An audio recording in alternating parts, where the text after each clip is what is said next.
वंदे मातरम। आप सभी ने एक चीज़ देखा कि गणतंत्र दिवस के दिन जिस तरीके से तथाकथित छद्मवेशी आंदोलनकारी किसानों ने जो दिल्ली में तांडव मचाया, उसके बाद एक लक्षण दिखने लगा था कि जैसे सरकार और कानून व्यवस्था बहुत ही तेज़ी से अपना कुछ प्रभाव इनके ऊपर डालेगा और इन्हें इनके कर्मों का एक उचित जवाब देगा। लेकिन होता क्या है, इन 3 दिनों में ही घटनाक्रम इतनी तेज़ी से बदलता है कि बहुत ही आश्चर्य होता है देख के। और एक चीज़ कहना पड़ता है कि वास्तव में ये कानून व्यवस्था बहुत ही ज़्यादा लचर है, इतनी ज़्यादा कि इसकी आलोचना बहुत ही ज़रूरी है। इस कानून व्यवस्था में एक चुस्ती किस व्यक्ति के लिए, किस घटना के लिए, किस तरह की तत्परता कानून के क्रियान्वयन में देखी जानी चाहिए, उसका सर्वथा यहाँ अभाव दिख रहा है। राकेश टिकैत ने एकदम से ढोंगी रवैया अपनाकर, नकली आंसू बहाकर उसने जिस तरीके से किसानों को, पश्चिमी उत्तर प्रदेश के किसानों को, खास वो अपने जहाँ से वो आदमी संबंधित है वहाँ से के किसानों को जैसे उस तरीके ने प्रभावित किया है और अपनी एक खोई हुई साख को पुनः कायम करने के प्रयास में सफल होता दिख रहा है। ये आने वाले दिनों के लिए, तमाम सारे आंदोलनों के लिए एक बहुत ही चुनौती की बात होगी। इस तरह के नकली रवैये अपनाकर लोग आंदोलन को एक तरीके से मजबूती दिए रहेंगे, तो इसकी बहुत ही गहराई से सोचने वाली बात है। दूसरी बात ये कि नरेश टिकैत निश्चित रूप से एक सुलझे हुए आदमी हैं। भाई के प्रति उनका प्रेम स्वाभाविक है।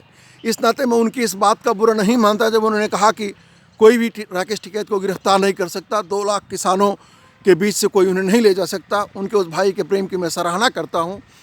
लेकिन तमाम जगहों पर देखा जा रहा है कि लोग राकेश टिकैत के आंसू से प्रभावित होकर और राकेश टिकैत के समर्थन में उतर रहे हैं। तो मैं उन लोगों से पूछना चाहता हूँ और आप सब लोगों से मेरा निवेदन है कि आप जहाँ भी हैं अपने तमाम सारे दोस्तों तक मेरा ये वीडियो पहुँचाएँ, उन्हें बताएँ। और आप भी हर आदमी से सवाल करें अगर बात आती है कि जिन लोगों को अकेले एक राकेश टिकैत जैसे जिद्दी और अहंकारी नेता का और उसके एक दलाल स्वरूप की बात सब जग जाहिर हो चुकी है, वो कांग्रेस और अरविंद केजरीवाल के आम आदमी पार्टी का मोहरा बन के खेल रहा है, जिसके आंसू राकेश टिकैत जिसको राकेश टिकैत के आंसू अच्छे लगते हैं, राकेश टिकैत के आंसू से प्रभावित हो जाता है।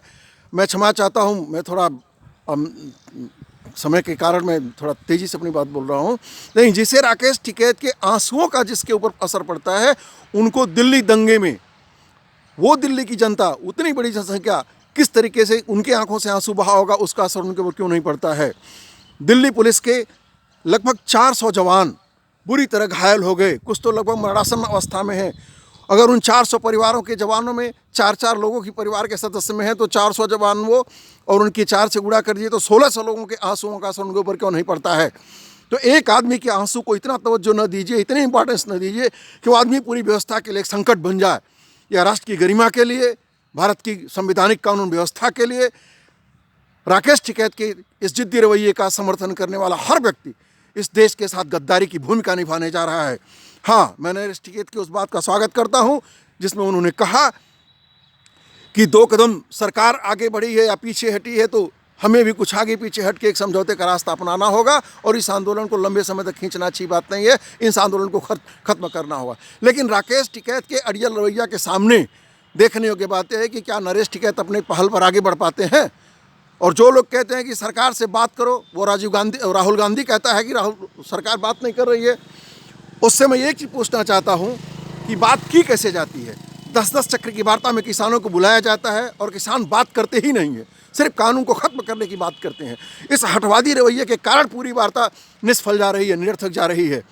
अगर नरेश टिकैत की पहल कामयाब होती है और सरकार तो हमेशा स्वागत कर रही है, तो मुझे लगता है कि यह एक बहुत ही अच्छे समाधान की बात होगी। अब सब कुछ जो टिका हुआ है उस गद्दार, उस ढोंगी, उस पाखंडी राकेश टिकैत की जिद पर टिका हुआ है। जो भी राकेश टिकैत का समर्थन करता है, मैं उसके उस प्रयास की निंदा करता हूं। उससे मैं कहता हूं कि उसके उस नकली आंसुओं के बहकावे में ना आइए। वंदे मातरम।